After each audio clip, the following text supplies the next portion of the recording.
أعوذ بالله من الشيطان الرجيم.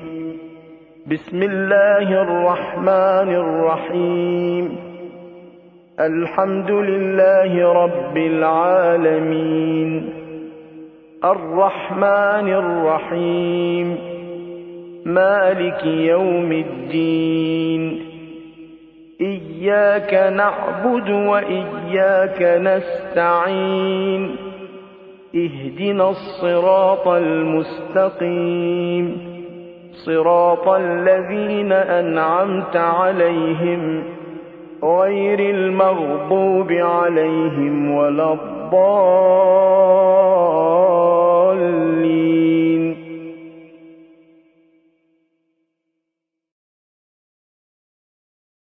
أعوذ بالله من الشيطان اللعين الرجيم. بسم الله الرحمن الرحيم. الحمد لله رب العالمين والصلاة والسلام على سيد المرسلين وعليه الطاهرين. أما بعد فقد قال سبحانه وتعالى ولو أنهم إذ ظلموا أنفسهم جاءوك فاستغفروا الله واستغفر لهم الرسول لوجدوا الله توابا رحيما.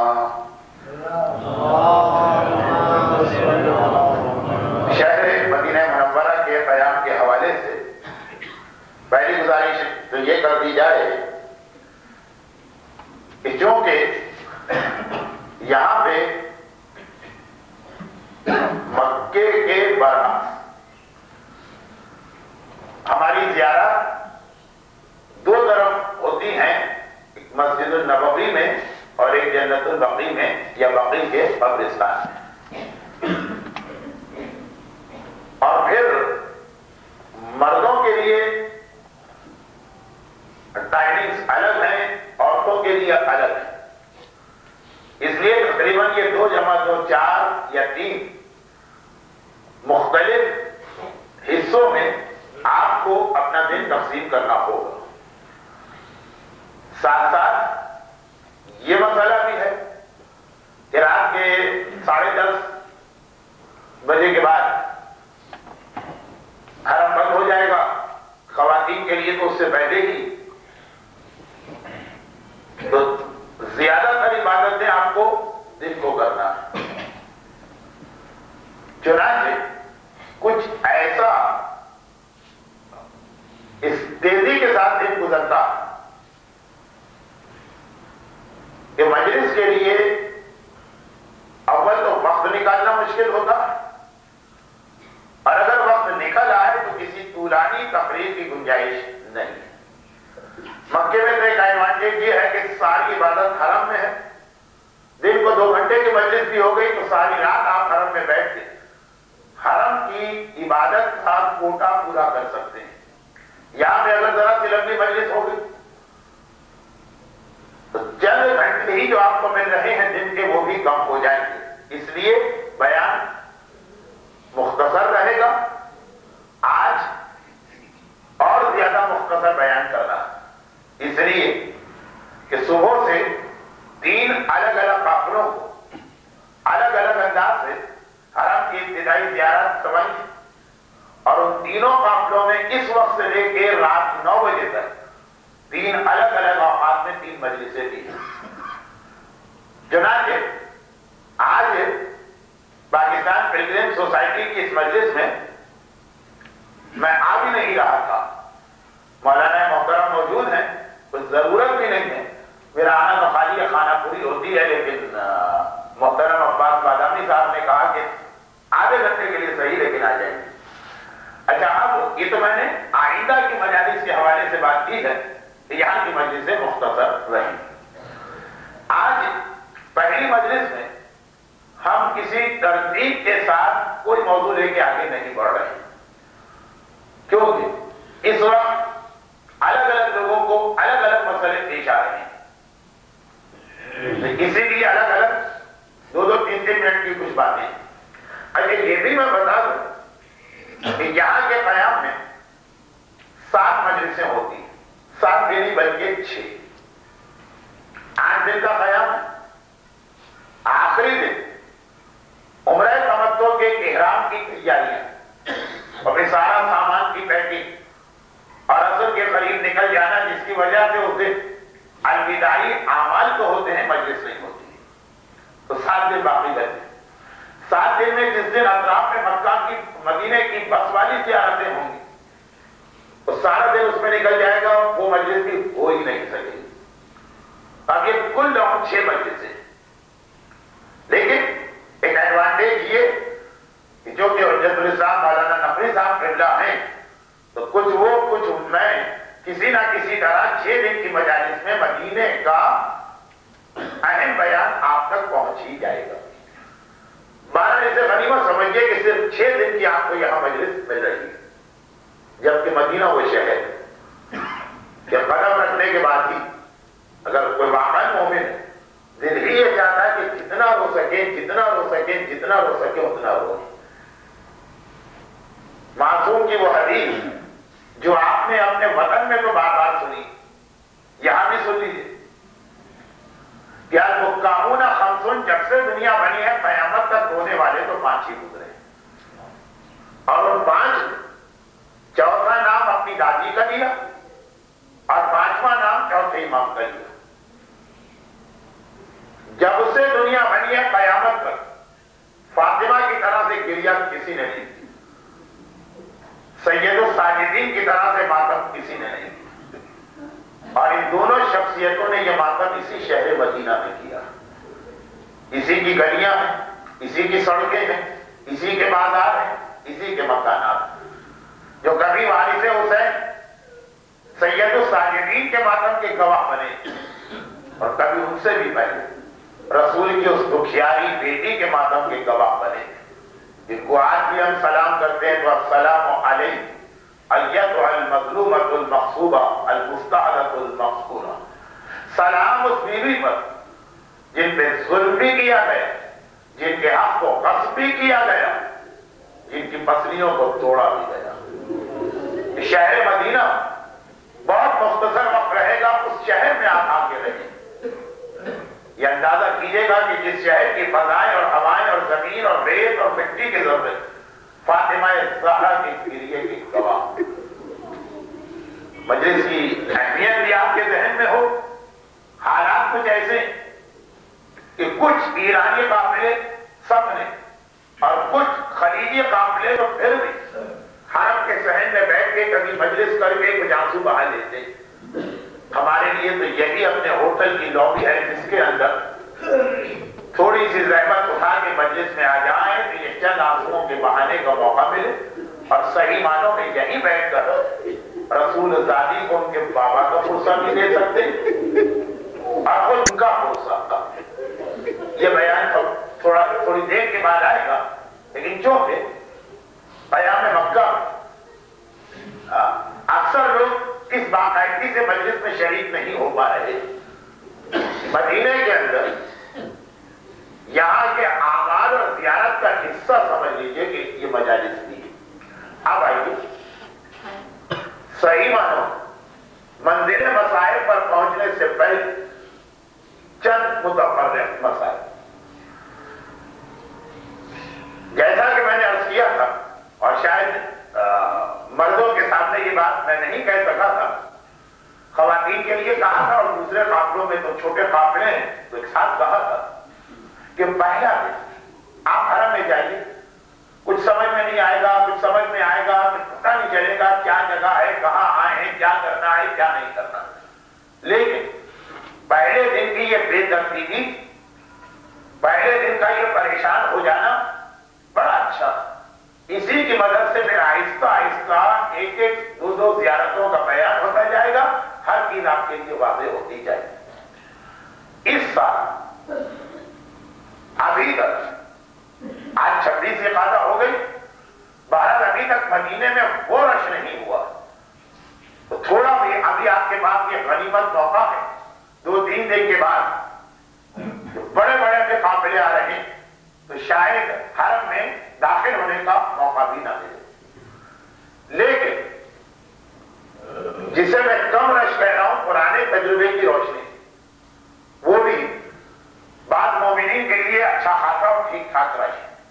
لیکن مردوں کے لیے بہرحال ایک اطمینان ہے کہ رات کو 8 سوا 8 کے بعد بعد جب بھی آپ حرم میں جائیں تو وہ حرم کا اصل حصہ، یہاں پہ حرم سے مراد ہوتی ہے مسجد، مسجد کا وہ اصل حصہ جسے قدیم مسجد کہا جاتا، جو پیغمبر اسلام نے اپنے زمانے میں بنائی تھی، جو چھتریوں والا صحن ہے اس کے بعد والا حصہ، اس میں بھی آپ کو جانے کا موقع ملے گا۔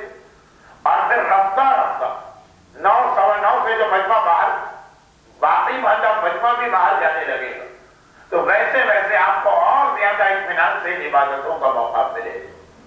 کیوں؟ میرے اوپر کچھ ایسے قافلوں کی ذمہ داریاں بھی جہاں نہ تو میرے قافلے میں کوئی عالم ہے نہ ہی کوئی پرانا حاجی، اس لیے بنیادی اعتبار سے مدینے کی زیارتیں ان کو بتانے میں مجھے زحمت ہو رہی ہے۔ آپ حضرات یعنی اس وقت مردوں سے بات ہو رہی ہے، عورتوں سے۔ آج رات کی حجت الاسلام مولانا نقوی صاحب کے ساتھ ایک ٹائمنگ سیٹ کر دی اور 9 بجے، سوا 9 بجے، 9:30 بجے حرم کے اندر کی جو اہم زیارتیں یقیناً وہاں مناسب بھی نہیں ہے اور وقت بھی نہیں ہوگا کہ مولانا اس کا بیان کرے، وہ تو کل سے میں شروع کروں گا، لیکن پہلے سے پتا چل جائے کہ یہ ہے جنت کا ٹکڑا، یہ ہے ستون عائشہ، یہ ہے ستون توبہ، یہ ہے پرانی مسجد، یہ ہے بات اضافہ۔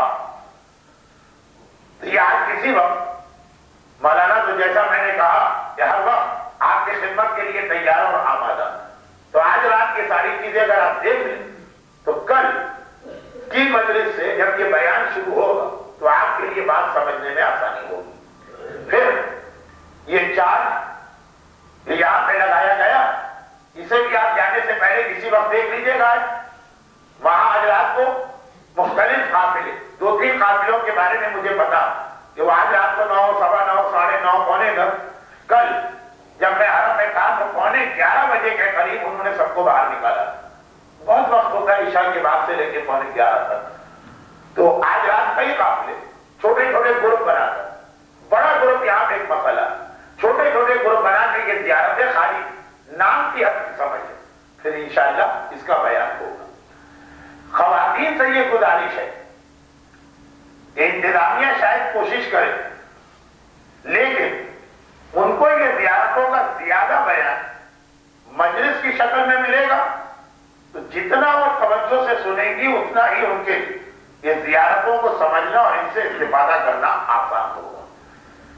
تو خیر یہ کوئی انتظامی اعلان نہیں تھا، یہ مردوں کو یہ بتانا تھا کہ حرم میں زیادہ اطمینان سے اصلی حرم میں عبادت کا موقع آپ کو رات کو ملے گا۔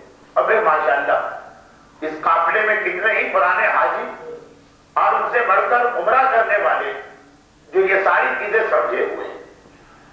اچھا اب آئیے اس کے بعد، گرچہ میں نے مکے میں 2 مسئلے بتائے لیکن نئے آدمی کے لیے ایک مرتبہ سننے سے یہ مسئلے واضح نہیں ہوتے۔ آپ کا حسن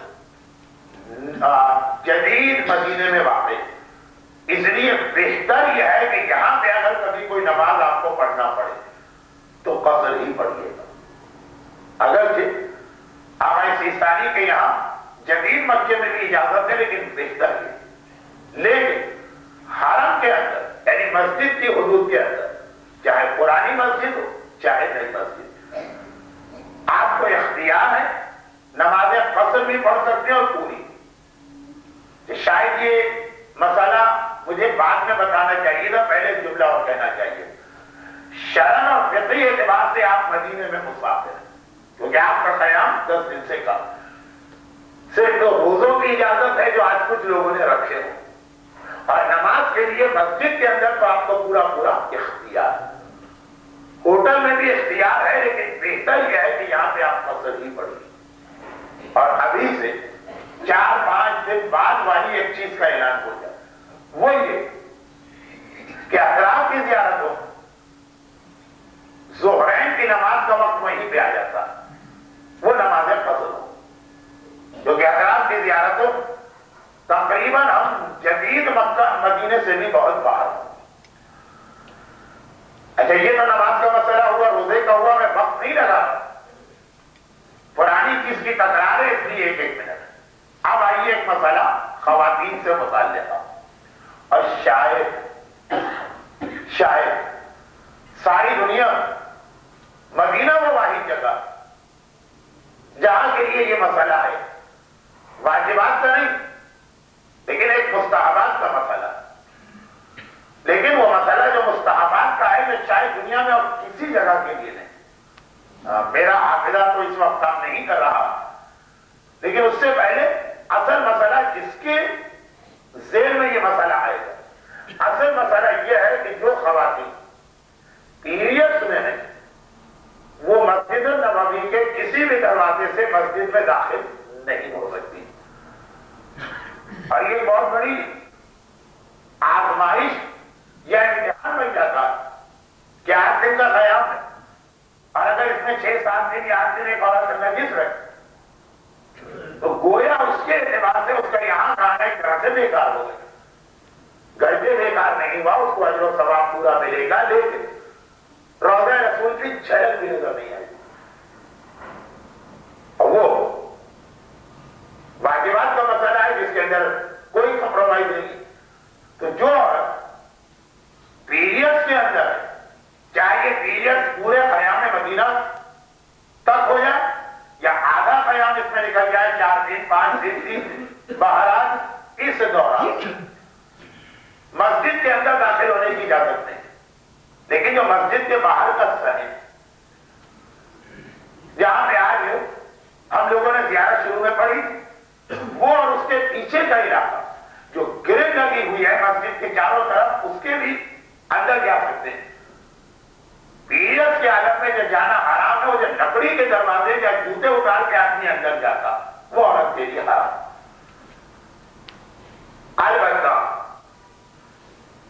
ایک بات تو یہ آ گئی کہ صحن میں جا کے وہ بیٹھ سکتی ہے، اور بقی کی زیارتیں تو جو کسی عورت کو کرنے کی اجازت نہیں، پاک عورتوں کے نزدیک وہ زیارتیں سب صحن سے ہی پڑھی جاتی ہیں، کی تو نہیں جاتی ہیں، تو اس میں تو عورت کے لیے کوئی مسئلہ نہیں۔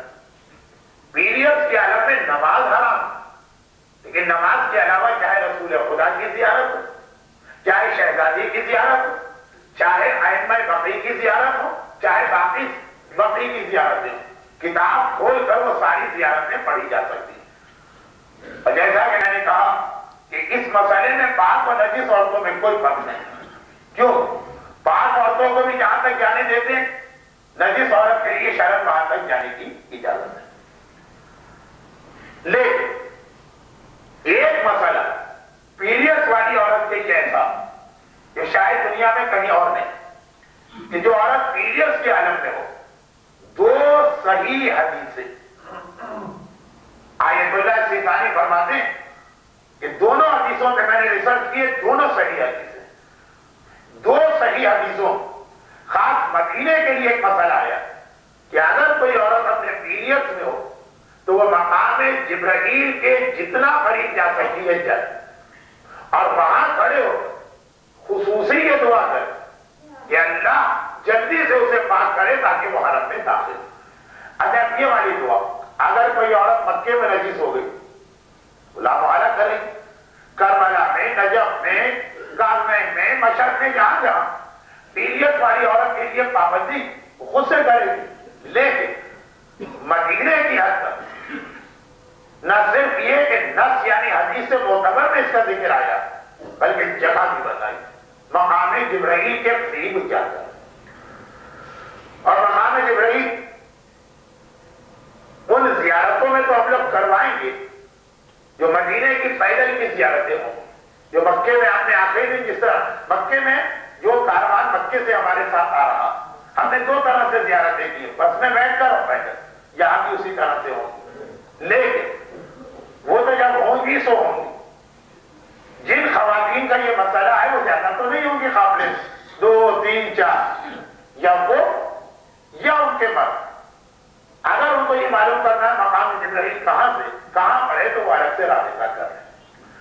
اچھا، یہ تو پیریڈز والی عورتوں نے ایک سوال کیا کہ مولانا جہاں پہ ہم زیارت پڑھ رہے ہیں کیا اس کے پیچھے والے صحن میں بھی جانا منع؟ اس کے حوالے سے بات آ گئی کہ نہیں، صحن جتنے بھی وہاں پہ پیریڈز میں جانا منع نہیں، خالی جو وہ لکڑی کے دروازے جو رات کو بند ہو جاتے ہیں وہاں جانا منع۔ اچھا اب آئیے مردوں کے لیے ایک اور اعلان، اور مولانا نقوی صاحب قبلہ کے لیے ایک اور رحمت، وہ یہ ہے کہ فجر کی نماز کے بعد اور عصر کی نماز کے بعد 2 ٹائم جنت البقیع مردوں کے لیے کھولا جاتا ہے، اور پھر بقیع کے اندر جو قبریں وہاں پر مکے کی طرح اب اس قافلے کے اچھے خاصے لوگ تقریباً 30% قافلہ مدینے میں آیا، لیکن یہ 30% کے بارے میں میرا اندازہ، ابھی تو میں نے چہرے بھی نہیں دیکھے کہ یہ سب یا پرانے حاجی یا پہلے عمرہ کرنے والے ہوں گے، تو وہ بہت ساری باتیں ویسے ہی سمجھ رہے ہیں کہ جیسے مکے میں تھا کہ وہ جنت المعلا کا قبرستان ہے، کسی قبر پہ کوئی نشان نہیں ہے کہ کون سی قبر کس کی، وہی جنت البقیع کی حالت ہے کہ کسی قبر پہ کوئی نشان یا بورڈ کچھ نہیں لکھا، لیکن یہاں بہرحال آپ قبروں کے قریب جا سکتے ہیں، اور وہاں پہ بہت سارے ایرانی اور عرب و قافلے زیارتیں پڑھ رہے ہیں، تو اس سے اندازہ بھی ہو جائے گا کہ کس کی زیارت، لیکن یہ مردوں کی حد تک ہے کیونکہ عورتوں کو تو جانے ہی نہیں دیتے، لیکن ہمارے قافلے کے مرد بھی مولانا نقوی صاحب قبلہ کے ساتھ کوئی ایک ٹائم سیٹ کر لیں اور کسی ایک دن جا کے اندر کی ساری زیارتیں ان کے ساتھ کر لیں، پھر تو آپ جاتے ہی رہیں۔ اب بقیع کے اس اعلان کے حوالے سے تو قافلے کے بعد آج ہی رات کو حرم کی زیارتیں تو مولانا کے ساتھ فارغ ہو جائیں، وہی کہیں پر میں بھی آپ کو ٹکرا جاؤں گا، کسی اور قافلے کو وہ چیزیں بتا رہا ہوں گا، لیکن جو کہ وہاں کوئی اور ہے ہی نہیں بتانے والا، اور یہاں مولانا موجود ہیں اور ماشاءاللہ اتنے تجربے کار حاجی بھی ہیں، تو الگ الگ ہی گروپ رہیں، جہاں گروپ بڑا ہوتا اور وہاں پہ مسئلے پیدا ہو جاتے ہیں، اور بقیع کے لیے آپ مولانا کے ساتھ نہیں کہ کوئی ٹائم سیٹ کر دیں، ایک دفعہ ضرورت پڑے گی، اگر جنت البقیع کا ایک نقشہ بھی آپ کو دیا گیا ہوگا چھوٹی کتاب کے آخر میں لگا ہو، اس سے بھی آپ کچھ اندازہ کر سکتے ہیں، لیکن ایک بات یاد رکھیے، اور یہ بات بقیع کے لیے بھی ہے، حرم کے لیے بھی، زیارتوں کے لیے بھی، اور وہ یہ کہ مدینہ منورہ وہ شہر جہاں پر حکومت کا قانون کچھ بھی، جس جگہ پر جس آدمی کی ڈیوٹی ہوتی وہ خود اپنی جگہ پہ قانون، ہر دن نظام بدلتا رہتا، ایک دن آپ جائیں گے ایک ہی جگہ پہ کھلی چھوٹ ہے ہر قسم کی زیارت، اگلے دن آپ جائیں گے وہاں سخت ترین ممانعت آ گئی، اس میں قانون کا کوئی دخل نہیں، ڈیوٹی پہ موجود اس آدمی کا مزاج، دن تو میں نے بہت بڑی بات کہہ دی، ہر گھنٹے کے اندر تبدیلی ہوتی، ایک کی ڈیوٹی کہیں کوئی دوسرا آ جائے، اور پھر ڈیوٹی چینج ہونا بھی ضروری نہیں، کیونکہ اکیلے آدمی کی ڈیوٹی تو ہوتی نہیں، 2-3 کی ہوتی، وہ ایک کھڑا تھا وہ چلا گیا چائے پینے کے لیے، دوسرا وہاں کھڑا وہ اسی چیز کو وہ ممنوع کہہ رہا ہے، یہ کہہ رہا ہے جائز ہے، اس لیے یہاں پر جو انتظامی اعلانات ہوں ٹائمنگز کے حوالے سے یا جو آپ کا اپنا تجربہ ہو ایک دن کے حوالے سے کہ بھائی وہاں نہیں جانا، وہاں تو بڑی سختی ہوتی، بڑی بدتمیزی سے بات کرتے، دھکے دے کے بھگاتے، اس کو اگلے دن کا تجربہ نہ سمجھیے، ایک دن منع ہے اگلے دن فصل، 2 دن پہلے جو قافلے آئے تھے حرم کے اندر باہر ذہن میں کہیں کھڑے ہو کے زیارت کرنے نہیں دے رہے، آج جہاں ہم نے زیارت پڑھی وہاں تو پڑھی ہی پڑھی، اس کے پیچھے والے شہر میں بھی اجازت، جہاں کے بارے میں ویسے تو قانون ہے کہ اجتماع ممنوع، لیکن آج کھلی چھوٹ ہو سکتا ہے کل پھر پابندی آئے، تو جو چیزیں ایسی ہوں آپ کو روزانہ ٹرائی کرنا۔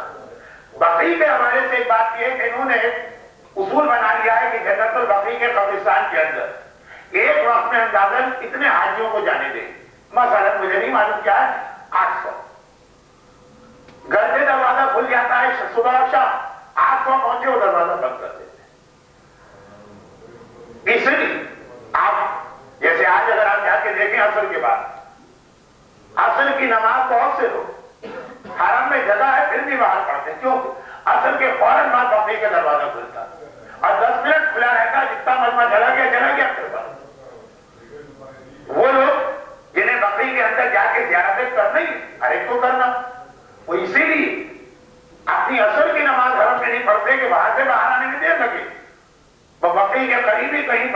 دیکھا نماز ختم ہوئی فوراً چلے.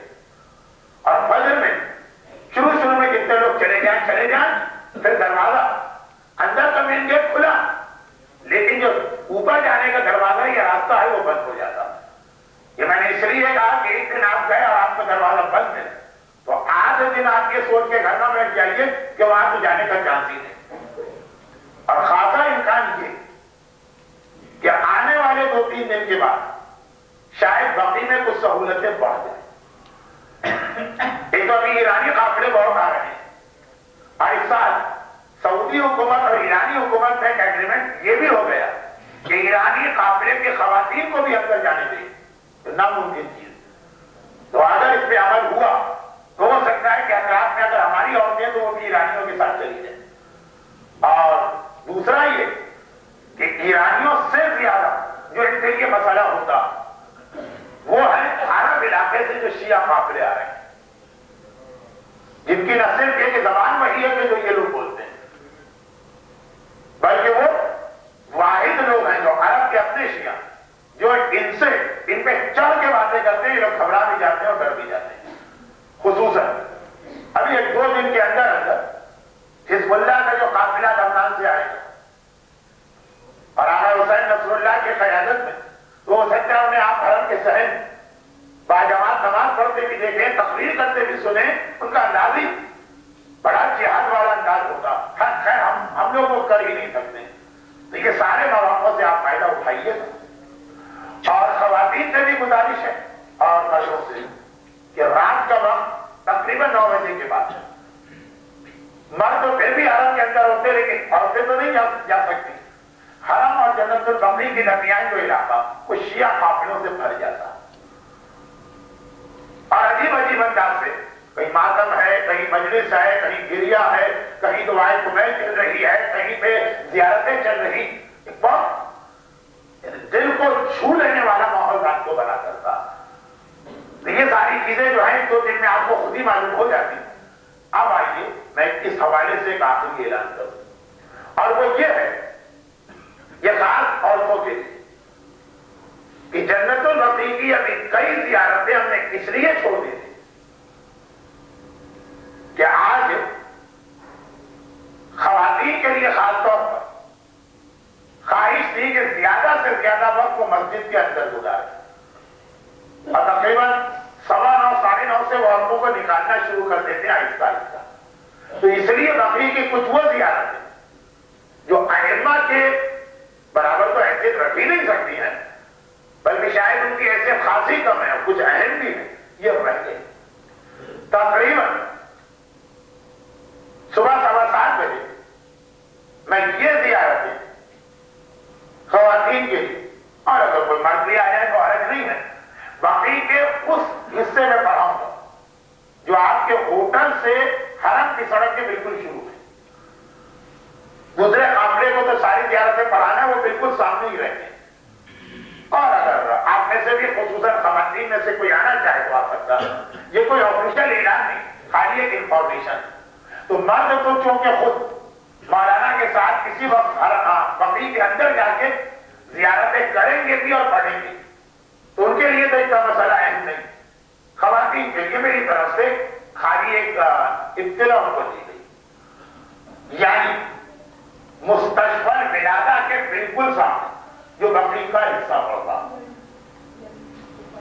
صبح 7:15 بجے. تو اگر خواتین فجر کی نماز پڑھنے جا رہی ہیں تو وہاں سے واپسی,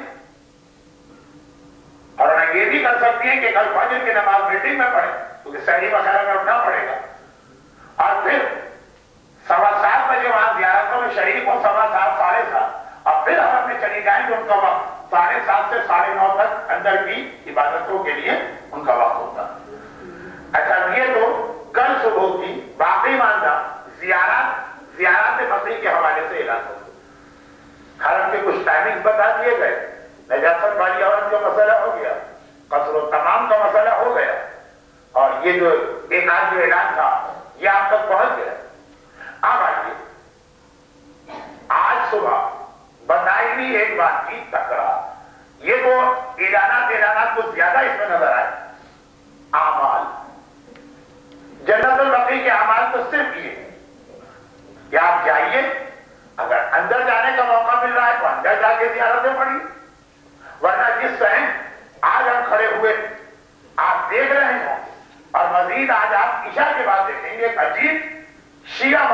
کا، مومنین کرام کا ماحول، وہیں کھڑے ہو کسی قافلے کے ساتھ جائیں تو ان کی زیارت میں شریک، ورنہ انفرادی طور پہ کتابیں لے کے ساری زیارتیں پڑھی اور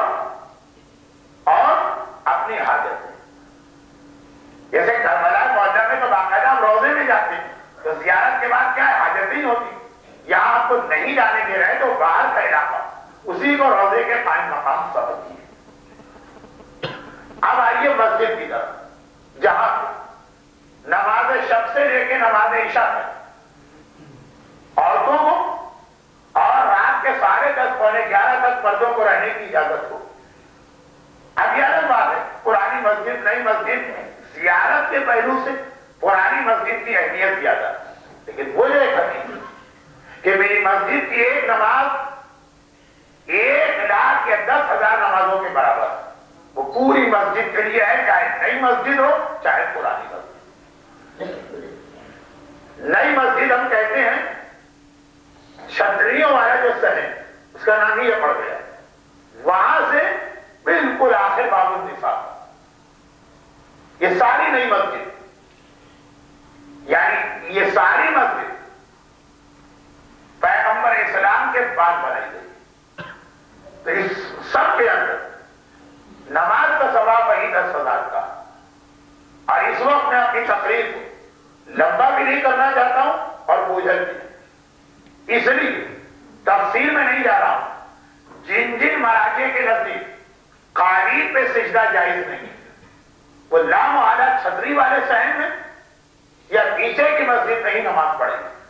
چھتری والے صحن میں آپ دیکھیں کہ قالین اس طرح بچھے کہ 2-3 قالین بچھے، پھر آگے کھلا فرش، پھر 2-3 قالین ہے، پھر کھلا فرش، جبکہ جو اصلی اور قدیم اور پیغمبر کی مسجد، اس میں ایک چوبنی اکھنی کے برابر بھی کھلا فرش نظر نہیں آتا۔ تو بعض مراجع کے نزدیک تو قالین پہ سجدہ کریں، اور بعض کے نزدیک آپ کو یہاں پر عقیق کی انگوٹھی اور لکڑی کی تصویر استعمال کرنا ہو۔ پرسوں شام کو پورے قافلے کے ہاتھ سے کتابیں شیکی،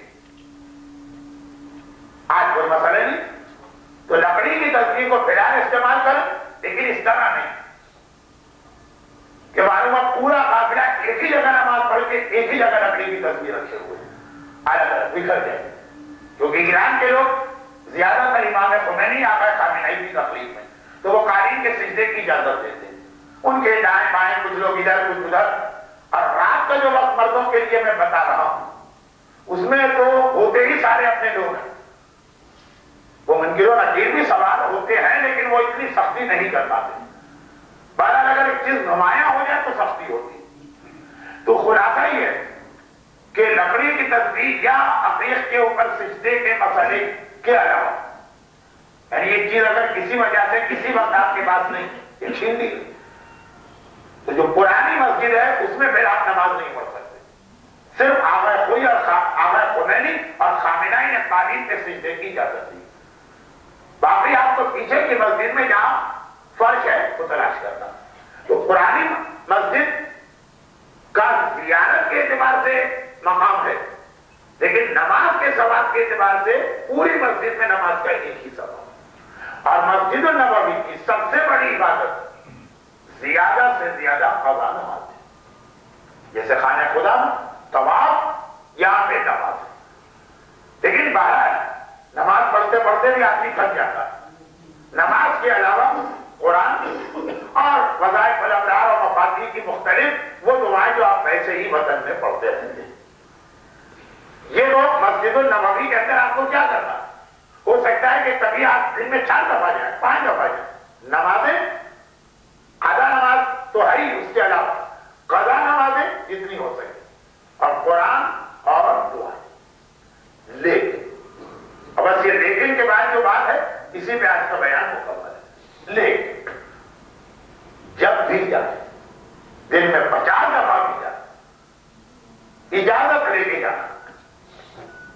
اگر وہ پوری عبارت آپ پڑھ سکتے ہیں، نہیں ابھی تو ماشاءاللہ سب کو آتی ہے جو آج میں دیکھ رہا تھا، لیکن یہ ہے کہ اتنی لمبی اس میں دخول پڑھنے کا دل چاہ رہا ہے، وقت ہے تو ٹھیک، ورنہ ادخلو یا رسول اللہ ادخلو یا فاطمہ.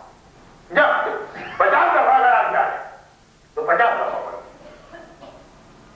اس کے بعد اندر جائیں تو اس کی اصل عبادتیں ہیں وہ تو بتا دی گئی، لیکن وہ آپ نہیں کرتے. 2 زیارتیں ہمیشہ آپ کو پڑھنا. پوری پڑھ سکتے ہو تو ٹھیک، ورنہ السلام علیک یا رسول اللہ، السلام علیکی یا فاطمہ. یہ بات مکے میں آئی مگر اب ذرا سے اضافے کے ساتھ آج بیان ہو رہی ہے. بھائی زیارتیں اگر آپ نے آج نہیں سمجھی کل سمجھ لی تو کوئی نقصان نہیں. یہ تو مسجد میں جتنی دفعہ جائیں گے اس کے حوالے. تو مسجد کے اندر نمازیں، قرآن، دعائیں تو آپ اپنے حساب سے پڑھیے، لیکن یہ شروع والے آپ اب اس کے اندر 2-3 گزارشات اور ہیں. داخلے سے پہلے کی دعا 2 دعا، کوئی دعائیں نہیں، اجازت ہے، پرمیشن. اور داخل ہونے کے بعد کیونکہ مسجد گھر ہے تو دونوں کو سر لے کے داخل ہونے کے درمیان کے لیے ایک دعا. ایک تو باہر کھڑے ہو کے آپ نے اجازت دی، اندر جا کے جہاں آپ بیٹھ گئے بھائی آپ کو نمازیں پڑھنا ہے، آج آپ پلان کر کے آئے کہ 2 دن کے قضا نمازیں پڑھنا، ایک جگہ آپ نے بنائی وہاں پہلے آپ کو 2 زیارتیں پڑھنا. پوری پڑھے تو کیا کہنا، خالی السلام علیکم یا رسول اللہ، السلام علیکم یا فاطمہ بھی چلے.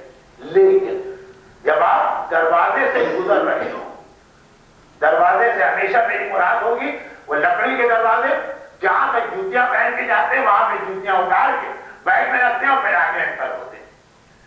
تو وہاں سے آپ جا رہے ہیں وہ بھی جائے 50 دفعہ بسم اللہ و باللہ و فی سبیل اللہ و علی ملت رسول اللہ. جب بھی آپ وہاں سے جائیں 2 جملے شروع میں، ایک جملہ انٹری کے موقع پر اور پھر 2 جملے زیارت کے مسجد میں داخل ہو. بسم اللہ و باللہ و فی سبیل اللہ و علی ملت رسول اللہ. اگر اتنا لمبا جملہ یاد نہ ہو تو بسم اللہ و باللہ و علی ملت رسول اللہ. مکے کے اندر یہ جملہ نہیں آیا. 2 3 اور 2 5 یہ 5 مختصر سے جملے آپ کو ہر بار پڑھنا. لیکن میرا مشورہ وہ یہ ہے کہ چونکہ آپ دن میں کئی بار حرم جائیں تو کم سے کم کوئی ٹائم ایک ایسا رکھیے کہ آپ پورا ابن دخول اور پوری زیارتیں پڑھیں، اور باقی جتنی دفعہ جائیں مختصر ابن دخول اور مختصر زیارت. یعنی میں نے کیا کہا، میں نے یہ کہا نہ تو کوئی آدمی کی عادت بنائے کہ ہمیشہ مختصر ہی سے کام چلائے، نہ یہ کہ ہمیشہ تفصیلی پڑھے. کوئی ایک دن کا کوئی وقت تفصیلی ابن دخول تفصیلی زیارت، اور باقی جو آپ 3 4 5 دفعہ جا رہے ہیں مختصر ابن دخول مختصر زیارت. اب مردوں کے لیے تفصیلی زیارت پر ابن دخول راضی کو مناسب.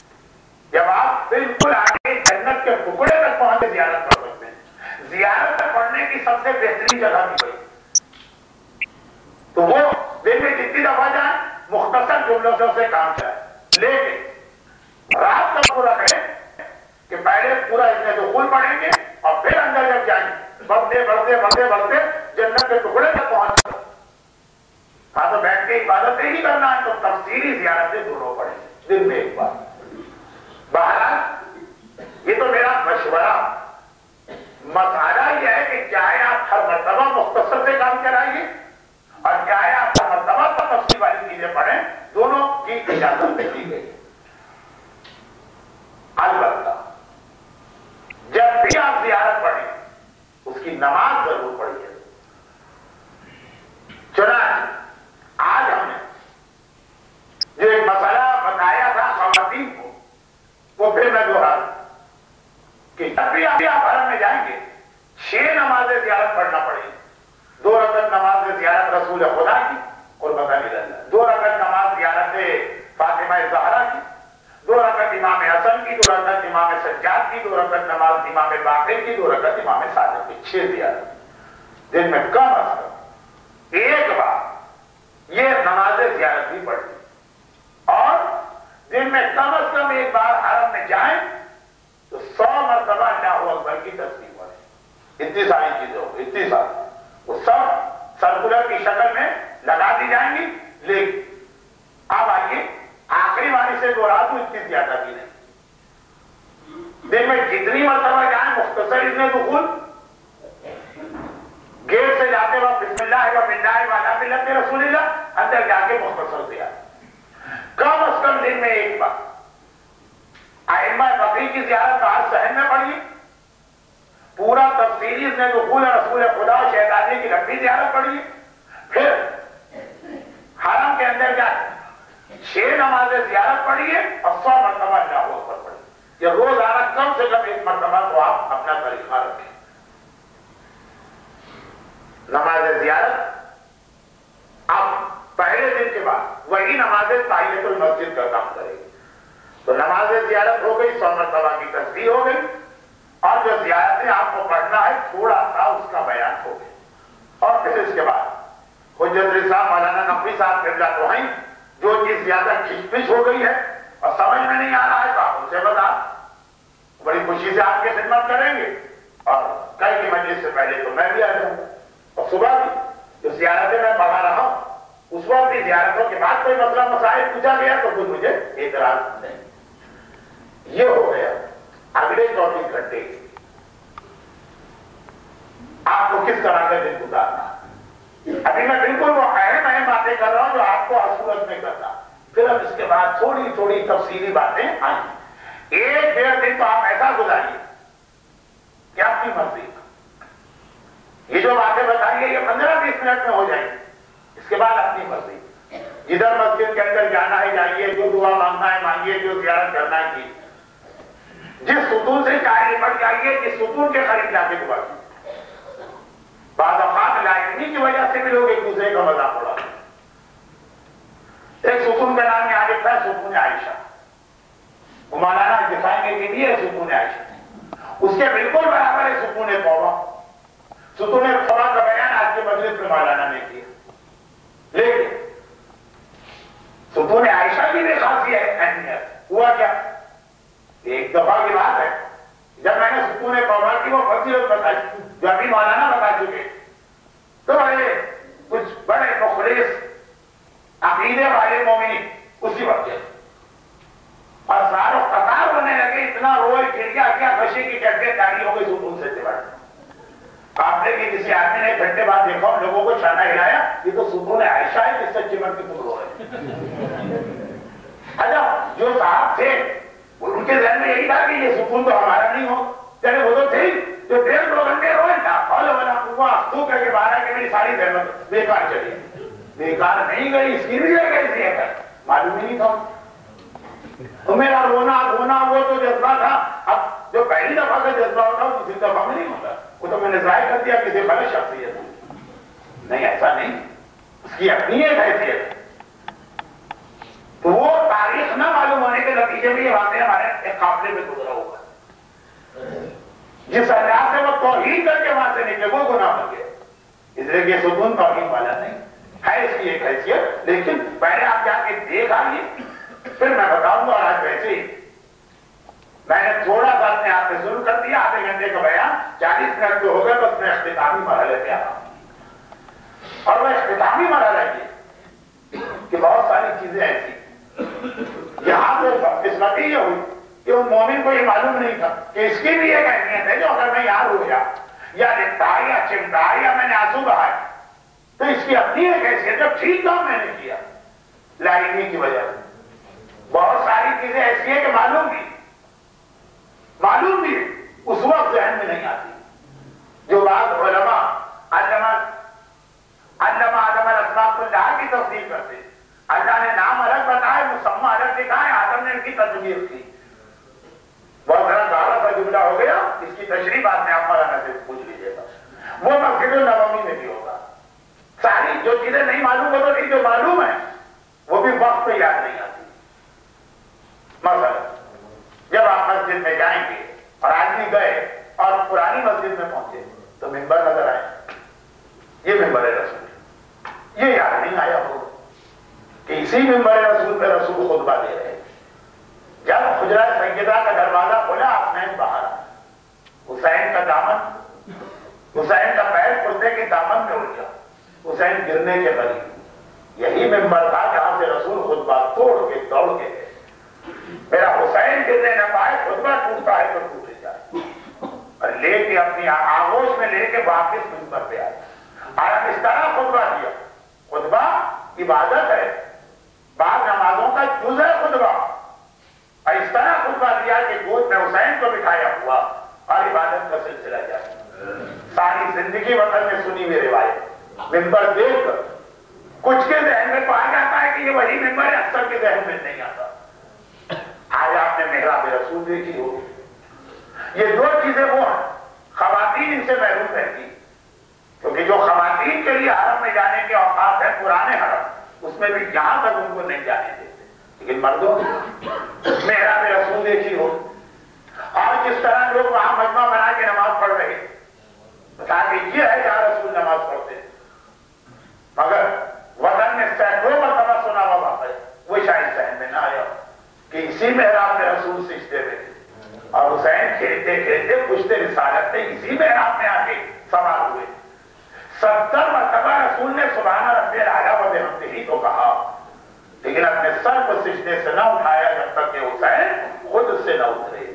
یہی محراب تھی جس کے پیچھے سارے مسلمان صفوں کے اندر سجدے میں ہیں، تو گھبرا کے سر اٹھا رہے کہ کیا ہو گیا رسول کو، کہیں قرآن تو نازل نہیں ہو رہا، پھر ممبر کا جملہ کہ قرآن سامت تو نظر نہ آیا، قرآن ناطق یقیناً نظر آیا۔ وہ یہی محراب ہے، وہ یہی محراب ہے۔